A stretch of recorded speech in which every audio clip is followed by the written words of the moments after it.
You want to know how a man ends up fighting his own neighbors over a tractor?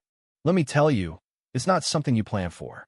One minute you're sipping coffee, watching the sunrise over a field you've called home half your life. The next, you're the villain in a pastel cardigans community newsletter, accused of disrupting the visual harmony of a place that used to be a patchwork of barns, dogs, and kids on dirt bikes. Yeah, that happened. They said my tractor was unauthorized, then blocked the only road to my harvest, then called the cops on me. All the while, they were secretly stashing their own illegal junk on the one spot guaranteed to sink in a real storm. I warned them. I begged them. But the HOA, they thought they could control my farm, my land, and, hell, maybe even the weather. Then a storm came through and swallowed every lie they'd built in less than 2 minutes. If you ever wanted proof that nature has a sense of humor, well, grab a chair. I'm Hank Delaney, and for over 20 years, this land has been my whole world. I raised 2 kids here, buried my wife out past the North Field when cancer took her, and promised her I'd never let the farm die. Back then, before the HOA, this place was just a mix of old homesteads and barn houses, a real community. Then the real estate folks moved in, paved the roads, put up a gate, and handed power to people who couldn't tell a cornstalk from a mailbox. They called themselves a preservation council. Sounded harmless enough, right? Just maintaining neighborhood aesthetics. Sure, I didn't care about meetings or newsletters. I was busy fixing busted pipes and chasing raccoons out of the grain shed. But things changed when Marion took over as HOA president. You know the type, smiles with her mouth, never her eyes, hair so perfectly highlighted you could spot her from space, pastel sweaters even in July, and a clipboard glued to her hand. She hated my land, called it an eyesore, but I called it what it was. The reason 3 other local farms still had contracts. The first sign of trouble was an orange violation stapled to my front gate. Unauthorized commercial activity. They said no resident could run large-scale harvest equipment without board approval. Board approval. I'd owned this dirt before the board even had a map. I laughed at first, ripped it down, and tossed it in the burn barrel. But in my gut, I knew that wasn't the end. Next morning, I found Chuck Hallbrook, retired dentist, now self-appointed code enforcer, standing out by my fence with another clipboard. "Morning, Hank. Just checking when you plan to cease harvest operations." I leaned on the gate and stared. "You want to coordinate my harvest?" He laughed like we were friends. "It's about being a good neighbor, reducing noise and dust." I said, "Chuck, you live 3 blocks away behind 2 rows of houses and a sound wall. If my tractor's bothering you, it's not the noise, it's the principle." He shifted his feet, muttered something about sending in my schedule. I just walked away. Couldn't sleep that night. Most folks don't realize just how tight a harvest window really is. Lose a few days to rain or, God help you, an HOA blockade, and your crop is trash, your contractor gone. They knew that. Still, I did my best to keep the peace. Worked late, kept lights low, even ran the tractor slower. Didn't matter. Next morning, another notice. Equipment visible from street. Where do they expect me to hide a combine? In the chicken coop? I called Stan, an old Army buddy turned lawyer, and laid it out for him. Can an HOA really block me from harvesting my own field? He sighed.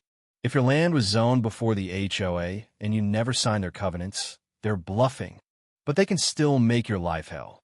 He wasn't kidding. That hell started in earnest after I tried reasoning with Marion. Caught her outside the clubhouse, told her straight. This land's been a farm longer than you've been alive. She didn't flinch. You may be grandfathered in, Mr. Delaney, but your operations are incompatible with the residential character we've built here. It was farmland when your clubhouse was still a cornfield, I said. She raised an eyebrow. You will, eventually, and walked away, heels echoing like a judge's gavel. That night, I stood in the field, moonlight on my boots, and felt the old Army nerves kicking in. You don't show your full hand first. Let them go too far, and they always do. 3 days later, just after dawn, I saw Chuck, Lynn, the wiry one, and a sheriff's deputy standing by my tractor like they'd caught a criminal. Chuck read off a cease and desist for non-compliant equipment. Lynn added that per Article 5, My tractor and combine were now unauthorized structures. I try not to laugh. It has wheels. It feeds people. You think a combine is a gazebo. They didn't even blink. Deputy said, "Just here to keep the peace." Yeah, right? Two retirees and a clipboard telling me what offends them. After they left, I put my hand on that tractor like you'd calm a nervous horse and promised myself I'd fight this smart. I took photos, angles, timestamps, drone shots my daughter Maggie had done for Christmas. Read every miserable paragraph of the HOA covenant. Nothing about farm equipment on pre-existing AG land being a structure. My parcel was legally agricultural, grandfathered in. Called Stan. He said, "They're standing on quicksand, Hank. Start a paper trail, demand a hearing, and for God's sake, stay legal." I filed for a variance hearing, tacked my deeds to the county clerk's wall, started gathering everything. And the retaliation came quick. Somebody spray painted "commercial farm evil HOA violation" across my fence. The irony? That paint job violated more codes than anything I'd ever done. Filed a police report, kept my cool, but the next week brought a stack of citations. Noise, soil displacement, unauthorized signage, my hand-painted arrow for truck deliveries. All of it trying to squeeze me out. Meanwhile, Marion's propaganda machine cranked up. Front page newsletter, preserving the character of Willow Glen, calling out rogue land usage and unregulated farming. Everyone knew who she meant. But while she was painting me as the villain, I started seeing trucks by the clubhouse, chain link fences going up on the worst piece of land in the subdivision, the floodplain where the ground never dried out. Turns out they'd slipped through a permit for a landscaping improvement, stashing supplies, paint, fertilizer, even rental generators, right where one good rain would turn it to soup.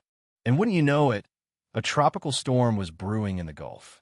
I printed out weather charts, flood maps, wrote a warning letter, and sent it to every board member. The city even taped it to the clubhouse door in neon orange. Imminent flood risk. Storage lot on floodplain. Storm cell may cause flash flooding within 72 hours. They ignored every word. Next morning, I'm in the kitchen pouring coffee, and I see two guys in HOA vests chaining up the only road to my field. Private easement recorded on the original deed, predating the HOA by 35 years.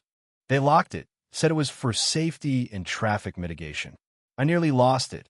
Whole harvest stuck, trucks idling for hours, seasonal hands losing pay. Had to reroute everything down an old orchard path.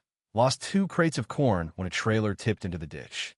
And wouldn't you know it, another orange notice, unauthorized traffic pattern endangering children.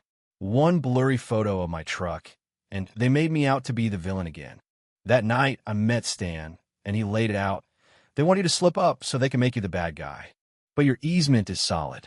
File for emergency relief, start filming everything. I called the county recorder, a drone pilot, and Maggie. She showed up with her camera gear. If they want to fight, we'll give them one on the record. We filmed every chain, every truck turn away, every neighbor asking what was going on. By the end of the week, we had hours of footage, and the real twist, a city zoning officer leaked me the permit for the storage lot, filed as a landscaping improvement, no environmental review. Maggie's drone caught it all. The storage lot sitting dead center on the runoff basin, the one spot guaranteed to flood. Then the storm warnings hit. Red banners on TV, flash flood alerts, multi-day rain event incoming. I mailed the whole package, warning letters, drone photos, permits, to a local reporter, just in case.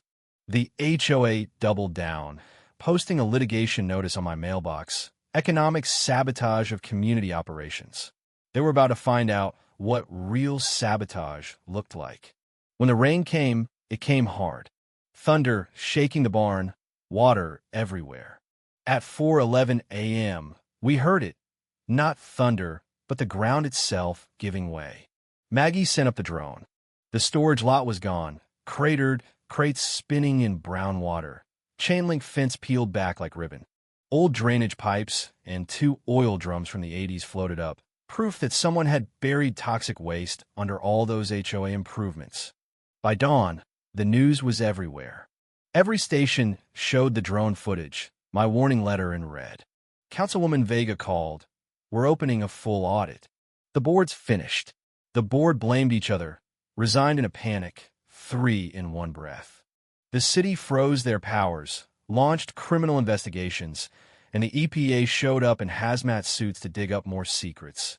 Illegal dumps, asbestos, and a vault of God knows what. When the HOA tried to settle, offer me a fat check to keep quiet, I tore it up and tossed it in the fire. Some things just aren't for sale. By Christmas, the land was healing, sinkhole filled, new willows planted, kids sledding down the slope in the first dusting of snow. Neighbors I'd never spoken to left thank you notes and apology letters. One envelope just had $20 and a note for the corn they'd helped ruin. We held our first real meeting in the community garden, not the clubhouse, and someone near the back, voice shaking, suggested dissolving the HOA for good. 87% agreed. The city council made it official. HOA dissolved, assets in receivership, all fines voided. A new neighborhood council, no power to fine, just volunteers and a shared Google Drive. They tried to vote me chair, but I told them, I've got fences to mend. You don't need another boss, just neighbors. They picked a quiet widow who'd once been fined for a rose trellis. We brought back the fall festival, tractor hay rides, no one counting decibels. Where the storage lot had collapsed, the county planted wildflowers. Kids ran barefoot. One little girl handed me a fistful of bluebonnets, said, Mama says you made the bad gate go away. Yeah, kid, I guess I did. You want to know about justice? About standing up when power forgets who it's supposed to serve? It's not about winning or losing. It's about refusing to move your tractor. About giving the land a voice and your neighbors a second chance. About holding your ground when everyone says you're wrong and letting the truth, not some committee, have the final word. Let me ask you, where does justice live in your town? Would you have fought? Would you have folded? Drop your thoughts in the comments. Tell me your worst HOA story or the time you saw nature take back what humans tried to fence in. And if you ever see a guy on an old green John Deere, give him a wave. You probably earned it.